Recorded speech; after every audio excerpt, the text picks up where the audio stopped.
Buenas noches para todos. Vamos a participar de esta catequesis en el día de hoy cuando nos vamos a adentrar en el estudio del sacramento de la confirmación. Y esta primera parte la he querido titular La confirmación y sus signos. Comencemos por invocar la presencia del Espíritu de Dios sobre nosotros, que nos ilumine, nos inspire y acompañe, para que todo lo que aquí hemos de comentar sirva para nuestro crecimiento espiritual y nos ayude a acercarnos cada vez más a Dios nuestro Señor. En nombre del Padre, y del Hijo, y del Espíritu Santo. Amén. Ven Espíritu Divino, manda tu luz desde el cielo. Padre amoroso del pobre, don en tus dones espléndido. Luz que penetra las almas, fuente del mayor consuelo. Ven dulce huésped del alma, descanso de nuestro esfuerzo. Tregua en el duro trabajo, brisan las horas de fuego. Gozo que enjuga las lágrimas y reconforta en los duelos. Entra hasta el fondo del alma, divina luz y enriquecenos. Mira el vacío del hombre si tú le faltas por dentro. Mira el poder del pecado cuando no envías tu aliento.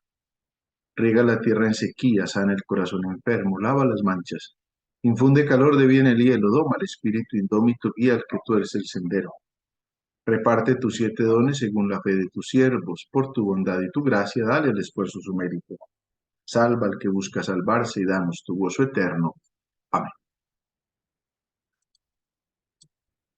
Comencemos por considerar el sacramento de la confirmación y démonos cuenta que la recepción de este sacramento es necesaria para la plenitud de la gracia bautismal. Este es uno de los sacramentos que hace parte de lo que denominamos en la Iglesia los sacramentos de iniciación cristiana, que son 3: el bautismo, la confirmación y la Eucaristía. A los bautizados, dice el Catecismo, el sacramento de la confirmación los une más íntimamente a la Iglesia y los enriquece con una fortaleza especial del Espíritu Santo. Vamos a mirar el desarrollo de esta frase que da el Catecismo de la Iglesia para darnos cuenta de qué manera nos unimos más a la Iglesia y somos más enriquecidos por la fuerza que viene del Espíritu Santo.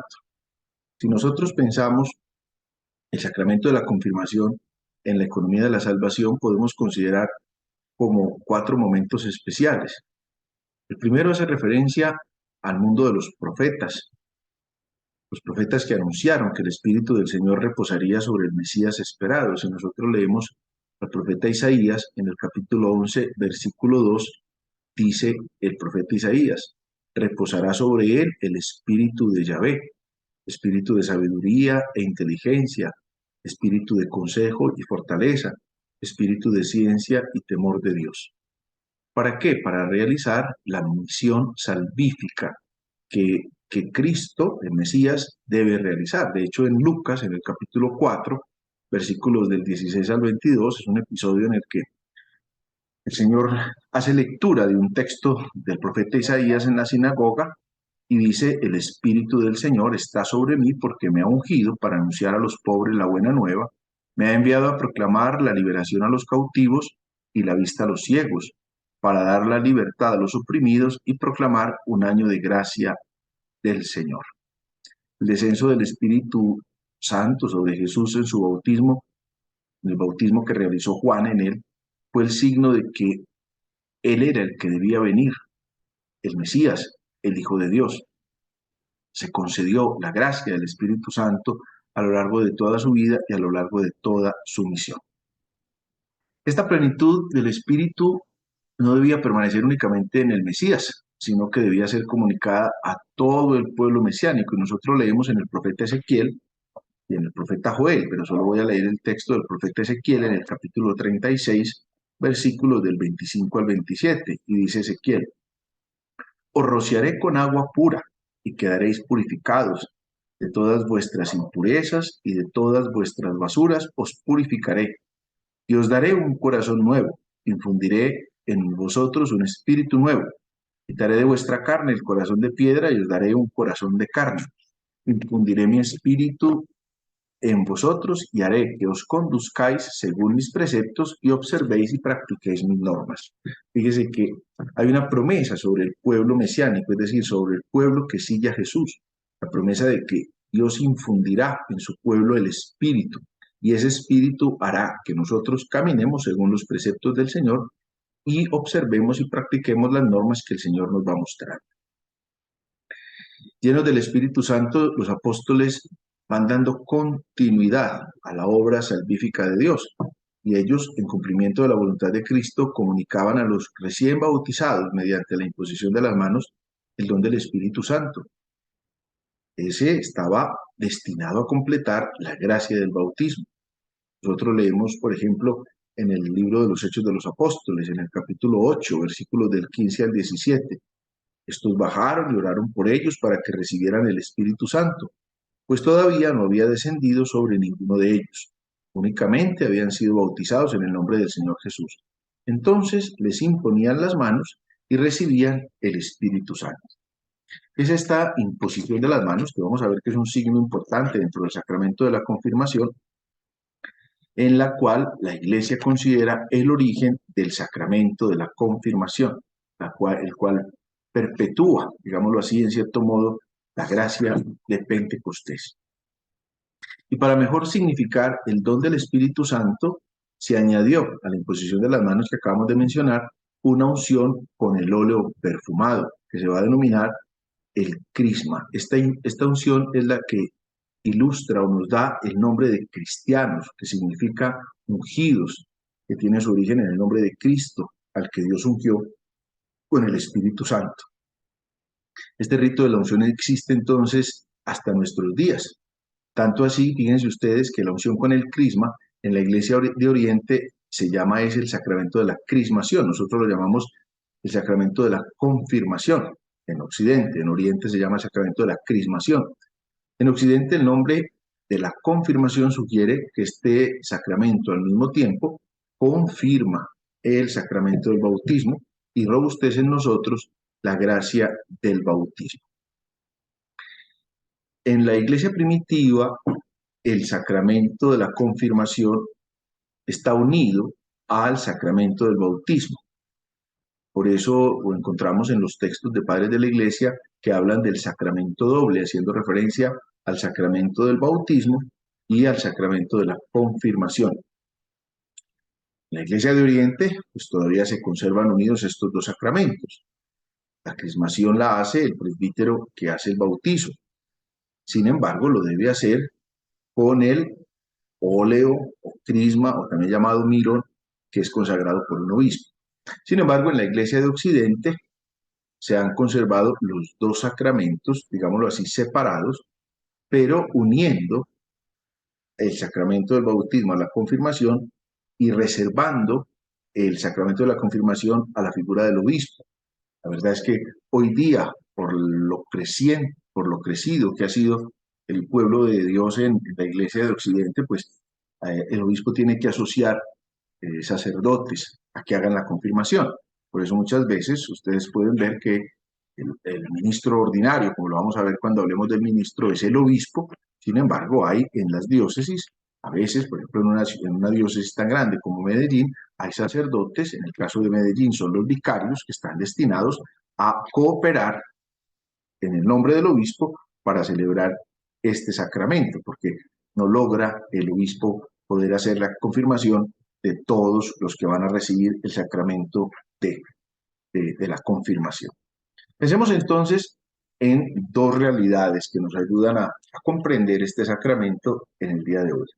La primera realidad es el signo sacramental y la segunda realidad son los efectos que el sacramento produce. Si nosotros miramos el signo, vamos a encontrar estas cuatro cosas que aparecen aquí en la diapositiva que les he preparado. Lo primero es el rito sagrado. El rito sagrado es la unción del crisma en la frente unido a las palabras que hace el ministro. Recibe por esta señal el don del Espíritu Santo. Tenemos que tener en cuenta, en primer lugar, la unción. La unción en el simbolismo bíblico y antiguo posee muchas significaciones. En primer lugar, el aceite es el signo de la abundancia, es el signo de la alegría, es el signo de la purificación, es el signo que da agilidad. Por eso los deportistas se echaban aceite, los atletas, los luchadores se echaban aceite. Es signo de curación, suaviza las contusiones y las heridas. Por eso recordarán ustedes en la parábola del buen samaritano, cuando el samaritano encuentra al hombre malherido, sobre sus heridas echa aceite y vinagre para que cicatrice y para que cure. De ahí que la figura de la unción implica que el ungido irradia belleza, santidad, fuerza. Todas estas significaciones de la unción con aceite se encuentran en la vida sacramental y lo vamos a encontrar no en todos, pero sí en la mayoría de los sacramentos. Piense, por ejemplo, en el bautismo usamos dos unciones, como lo vimos en las catequesis que ya hemos dado sobre el sacramento del bautismo, particularmente en el que va a ser bautizado. Antes de derramar el agua del bautismo, se hace la unción con el óleo de los catecúmenos, que se hace, como lo explicábamos en su momento, en el pecho del niño. Pero luego del bautizo se hace la unción con el santo crisma. Fíjense que ahí viene la unión con el sacramento de la confirmación, porque es ese mismo crisma con el que se unge al confirmando. Además de eso, pues encontramos, por ejemplo, el crisma con el que se ungen los que son ordenados presbíteros o los que son ordenados obispos. Pero también encontramos otra unción a los enfermos, unción que expresa, como lo vamos a ver en su momento, si Dios nos permite, expresa la curación y el consuelo. Entonces, digámoslo así, esta unión entre el sacramento del bautismo y la unción y el sacramento de la confirmación se da precisamente con el óleo consagrado, es el signo de la consagración, con el cual los confirmados, los cristianos, son ungidos más plenamente en la misión de Cristo, con la fuerza y la plenitud del Espíritu Santo que éste posee.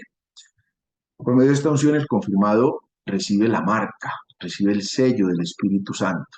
Por eso se dice, recibe por esta señal, por esta marca, el don del Espíritu Santo.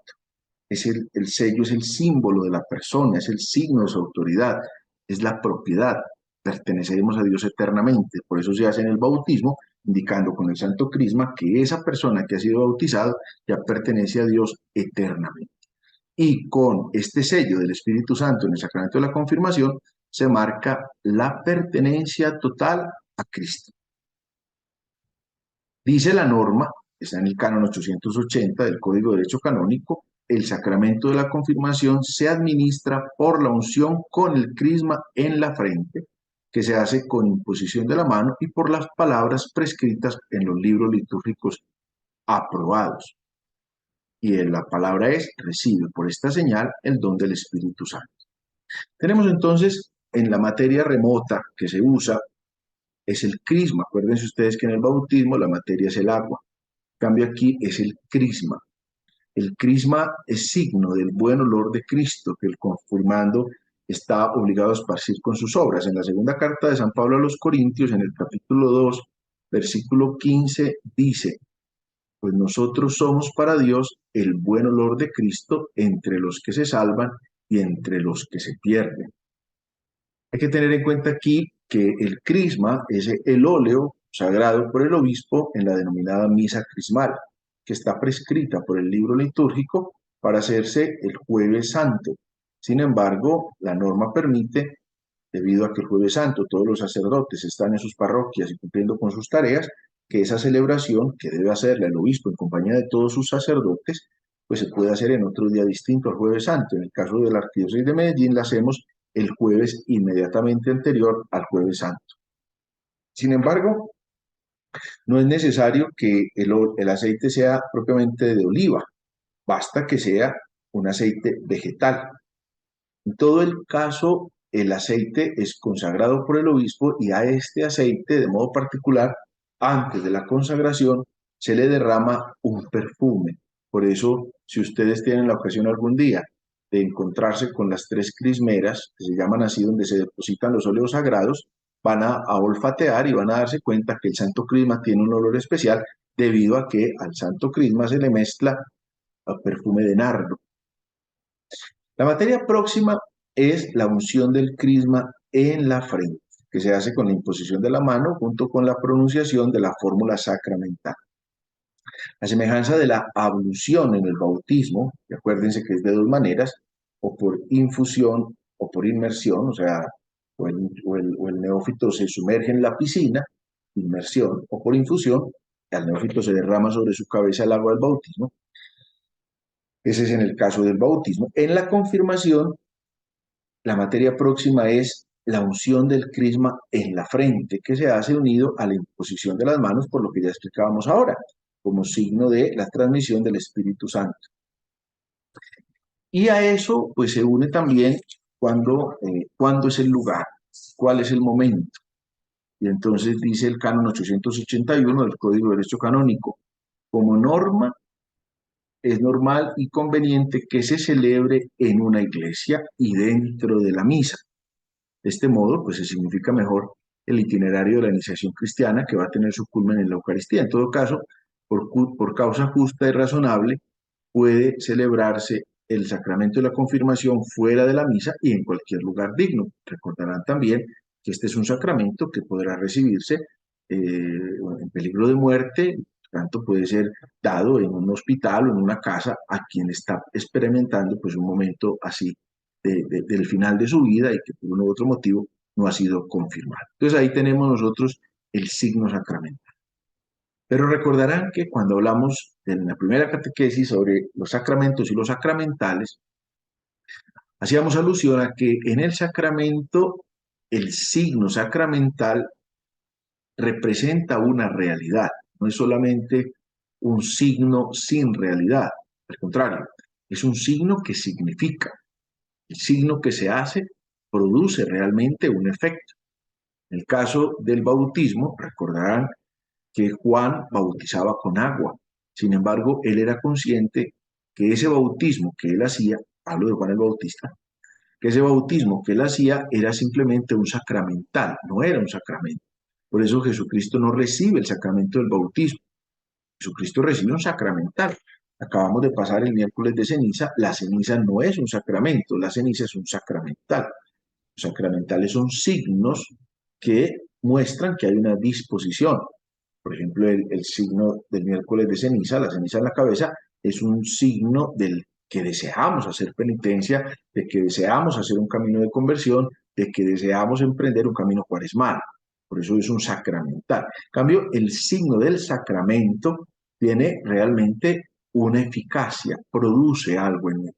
De manera que cuando yo recibo el sacramento del bautismo, no solamente se está haciendo sobre mí el signo del agua que se derrama en mi cabeza, sino que ese signo está produciendo en mí una serie de efectos, como los hablamos, dentro de los cuales el más relevante sin duda es que me hace hijo de Dios, me perdona el pecado original, me configura con Cristo, me reengendra para ser hijo de Dios, me hace miembro de la iglesia, en fin, produce una serie de efectos. Aquí entonces nosotros tenemos que descubrir cuáles son esos efectos sacramentales que el sacramento de la confirmación va a producir en nosotros. Y podríamos hablar desde dos dimensiones, como lo hicimos ya en el sacramento del bautismo. La primera sería los efectos teológicos que el sacramento de la confirmación produce en mí, y lo segundo sería los efectos canónicos que el sacramento de la confirmación produce en mí. Hablemos primero de esa relevancia teológica que tiene el sacramento de la confirmación. Partamos de una primera realidad. El sacramento de la confirmación se recibe después del sacramento del bautismo. Recuerden, el sacramento del bautismo es la puerta de los demás sacramentos. No se puede recibir un sacramento si no se ha recibido primero el sacramento del bautismo. Tan así que nosotros vamos a encontrar que hay lugares del mundo donde después del sacramento del bautismo se recibe el sacramento de la confirmación y después el de la Eucaristía. En nuestra cultura occidental el orden es distinto.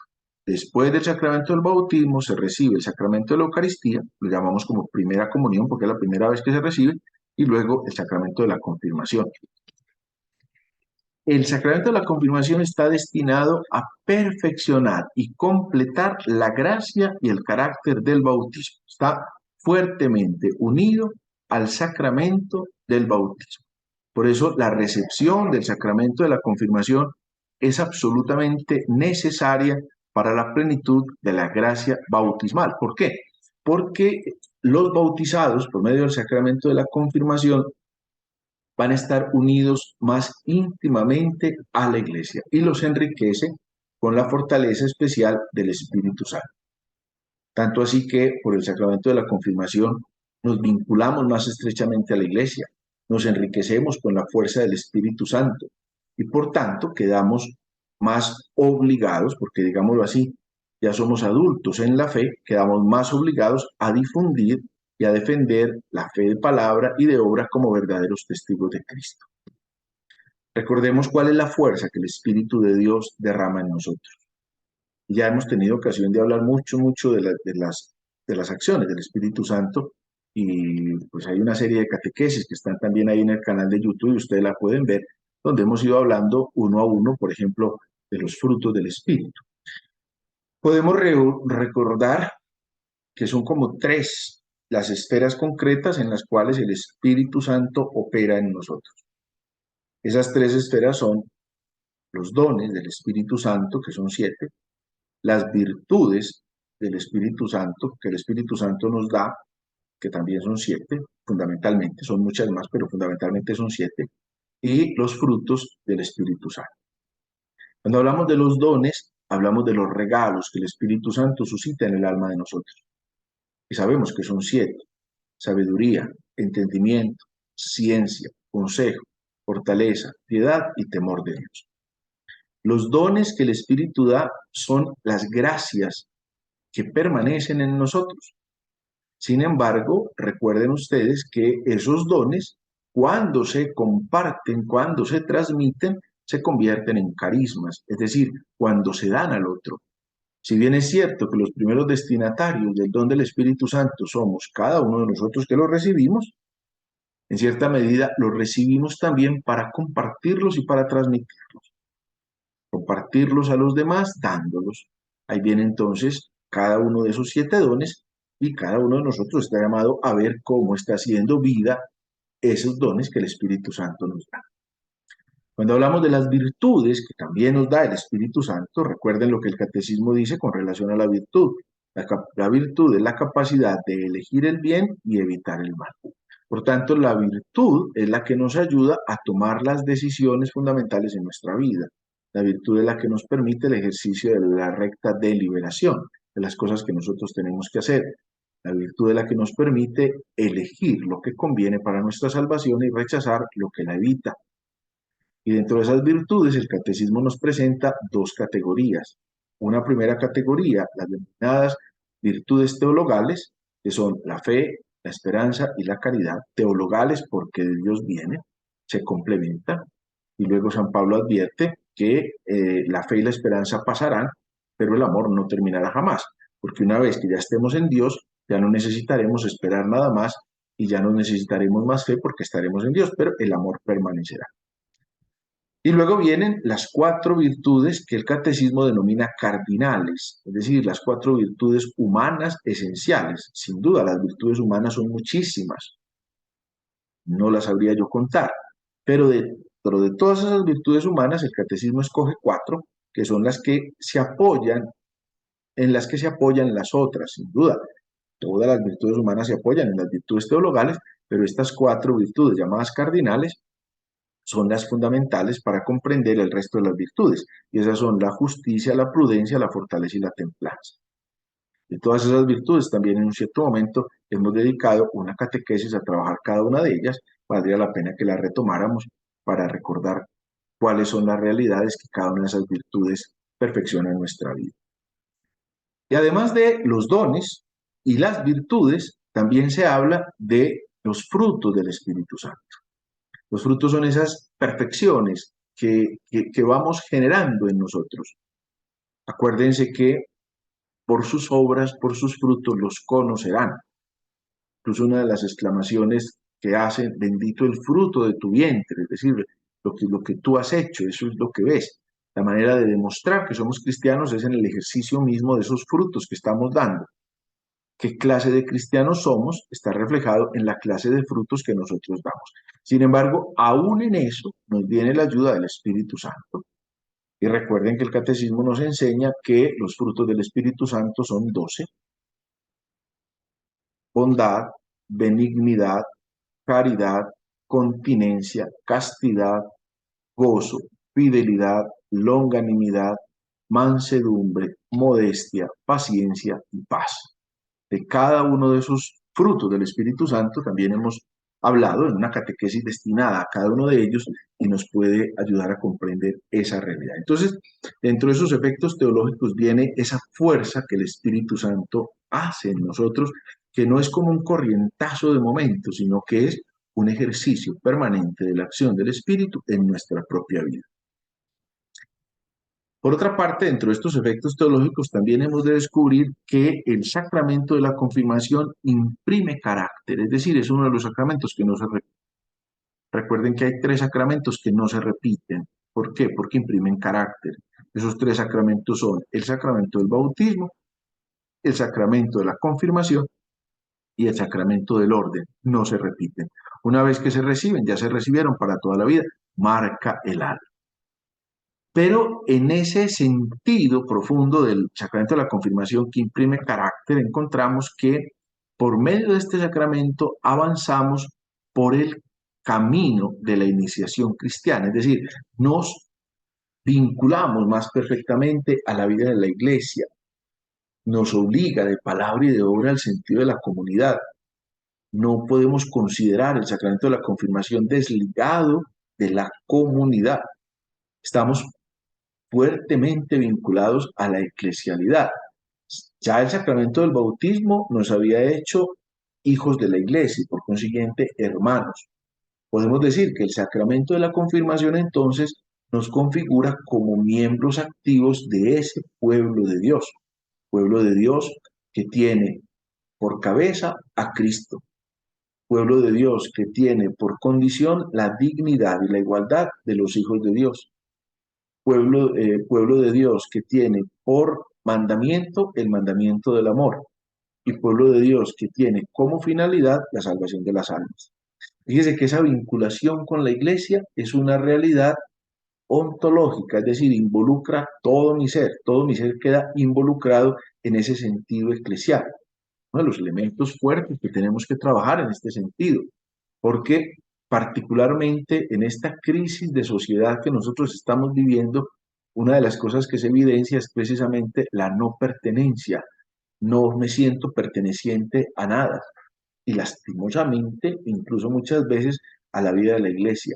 Me duele profundamente cuando alguno manifiesta que el problema de la iglesia, o sea, ese problema es de otros. Y pareciera como que la iglesia es una propiedad única y exclusiva de los clérigos, ¿no? La iglesia es la esposa de Cristo, la iglesia es sacramento de Cristo, la iglesia es pueblo de Dios, por consiguiente, todos hacemos parte de esa familia eclesial. El sacramento de la confirmación tendría que vincularnos de una manera mucho más estrecha a ese sentido eclesial. Y está representado en otra figura, luego lo vamos a ver en otro momento, si Dios lo permite, a la figura del padrino. El mismo caso que analizamos cuando estudiamos los padrinos del sacramento del bautismo, vale para los padrinos en el sacramento de la confirmación, porque la vinculación con la iglesia no tendría sentido recibir el sacramento de la confirmación si no me siento miembro de la vida eclesial. Por otra parte, dentro de los efectos teológicos, viene también una realidad misionera. El confirmando ha de ser testigo de Cristo. Debe procurar propagar el mensaje de la fe a partir de la experiencia que la misma persona tiene del encuentro con Jesucristo. Y por eso, propagar y defender la fe. Se vuelve, usábamos antiguamente una expresión que no se ha vuelto a utilizar porque ha sido una figura un poquito desvirtuada. Por el sacramento de la confirmación nos convertíamos en soldados de Cristo. Usted lee, por ejemplo, a San Ignacio de Loyola, tiene muy clara esa figura, tanto que su congregación, su orden religiosa se llamaba la Compañía de Jesús, haciendo referencia a las compañías militares. Esa figura se ha ido un poquito a poco como desvirtuando en ese sentido del soldado que obra con rectitud, pero es una figura que nos ayuda a comprender este concepto teológico de cómo el confirmado debe propagar y defender la fe. ¿Por qué? Porque asume de una manera particular el sentido misionero. De ahí que en la Iglesia de Occidente se haya procurado que este sacramento esté separado del sacramento del bautismo, porque si bien es cierto que el sacramento del bautismo se recibe desde la niñez, incluso cuando se es inconsciente de lo que está pasando, la idea es que el sacramento de la confirmación lo reciba quien es consciente de lo que está viviendo. También hay una realidad. Se puede recibir el sacramento de la confirmación una persona que está en estado de coma y no se ha confirmado, pero porque ya había manifestado la voluntad de recibirlo. Aquí hay que tener en cuenta una cosa muy importante, y es que en cuanto el sacramento de la confirmación perfecciona la gracia bautismal, la confirmación es un sacramento de vivos que solo opera eficazmente cuando el que lo recibe está en gracia de Dios. Fíjese que es una cosa importante, porque ya las otras veces hemos hablado de la necesidad o no de la fe de quien va a recibir uno u otro sacramento, pero en el caso de la confirmación requiere la gracia, estar en gracia, es decir, estar confesado para poder recibir este sacramento. Por tanto, no tiene ningún sentido que quien reciba el sacramento de la confirmación accediera a este sacramento en pecado mortal. De manera que esta gracia que el sacramento nos da imprime en el alma una señal espiritual indeleble, es decir, una señal que no se borra, vinculándonos así más perfectamente al misterio de Cristo y al misterio de la Iglesia. Eso serían, digámoslo así, los efectos teológicos, el perfeccionamiento y el fortalecimiento de la condición bautismal, en virtud de la cual quien ya está vinculado a la Iglesia es en verdad testigo de Cristo y propagador y defensor de la fe. Eso en cuanto a efectos teológicos. Vienen entonces unos efectos canónicos, es decir, se requiere el sacramento de la confirmación de una manera especial en algunos momentos específicos que la norma canónica establece. Concretamente, son 5. Primera, para ser padrino o madrina. Los únicos sacramentos que tienen padrino son el sacramento del bautismo y el sacramento de la confirmación. Ya hablamos en el bautismo y lo vamos a volver a hablar aquí cuando hagamos referencia a las personas que intervienen en el sacramento. Ya tuvimos ocasión también de hablar de los padrinos, no me voy a detener aquí, solamente que caigamos en cuenta que solo el sacramento del bautismo y de la confirmación tienen padrino, ningún otro sacramento tiene padrino. Alguno me podrá preguntar, pero es que yo fui padrino en el matrimonio. La verdad es que es un término en sentido lato, porque el matrimonio no tiene propiamente padrinos, el matrimonio tiene testigos. La prueba está que para los testigos del matrimonio no se pide siquiera que sean cristianos, no se pide siquiera que hayan recibido el bautizo, la confirmación, no se pide siquiera que tengan fe, no se pide siquiera que sea un hombre o una mujer. En el caso del matrimonio se requiere que sean 2 testigos. Incluso el matrimonio yo puedo llamar a 2 personas que no conocen ni siquiera a los novios para ser testigos del matrimonio. ¿Por qué? Porque son testigos de eso que está pasando ahí. Tanto así que en el bautizo y en la confirmación existe la figura del padrino por poder. Yo, por ejemplo, voy a ser padrino de bautizo de mi sobrino. No me encuentro en la ciudad o en el país donde está mi sobrino y lo van a bautizar. No puedo viajar. Puedo ser padrino por poder. Otro me representa en la ceremonia y yo soy el padrino. En cambio, en el matrimonio, por ejemplo, ¿qué figura hay? La del testigo. Entonces ahí no tiene sentido que el testigo no esté presente en el sitio. Entonces, la primera figura es para ser padrino o madrina del bautismo, de la confirmación, se requiere el sacramento de la confirmación. Tanto así que no tiene sentido que el padrino de la confirmación sea otro de los que se está confirmando dentro de la misma ceremonia. ¿Por qué? Porque es una sola realidad, es una sola celebración. Por consiguiente, no cumple con la normativa canónica. En segundo lugar, como efecto canónico, se requiere el sacramento de la confirmación para ser admitido al seminario mayor. Es decir, el que quiera ser seminarista debe haber recibido el sacramento de la confirmación. Y vale lo mismo para quien va a ser admitido al noviciado, hombre o mujer, quien va a ser religioso, que empieza un proceso de formación en la determinada orden religiosa. En el momento de ser admitido al noviciado, ya tiene que haber recibido el sacramento de la confirmación. ¿Por qué estas 2 figuras, del seminario y del noviciado? Porque estas personas que van a hacer ese camino de entrega al Señor, sea en el ministerio ordenado, sea en la vida religiosa, pues han de ser adultos en la fe. Y ese ser adultos en la fe se adquiere precisamente porque han completado en su vida la iniciación cristiana, es decir, bautizo, confirmación y Eucaristía. En cuarto lugar, se requiere para quienes van a celebrar el sacramento del matrimonio. Por lo mismo, porque el sacramento del matrimonio ya hace parte de aquellos sacramentos que se llaman del compromiso social. Acuérdense que los sacramentos de compromiso social son dos: el sacramento del orden y el sacramento del matrimonio. Por consiguiente, si voy a asumir un compromiso ante la sociedad cristiana de la Iglesia, pues he de asumirlo siendo maduro en la fe, con el cumplimiento o viviendo en mi vida la iniciación cristiana, bautizo, confirmación y Eucaristía. Y lo mismo vale para quien va a recibir el sacramento del orden. Fíjese que la norma vuelve y lo ratifica. Ya debiera estar. Si es admitido al seminario, debió haber recibido el sacramento de la confirmación. Pero si por caso lo recibieron y no está confirmado, antes de recibir el sacramento del orden, debe de vivir el sacramento de la confirmación por lo mismo, porque no tiene sentido asumir uno de los sacramentos del compromiso social, como es el sacramento del orden, si no se ha celebrado el sacramento de la confirmación, no se ha completado la iniciación cristiana.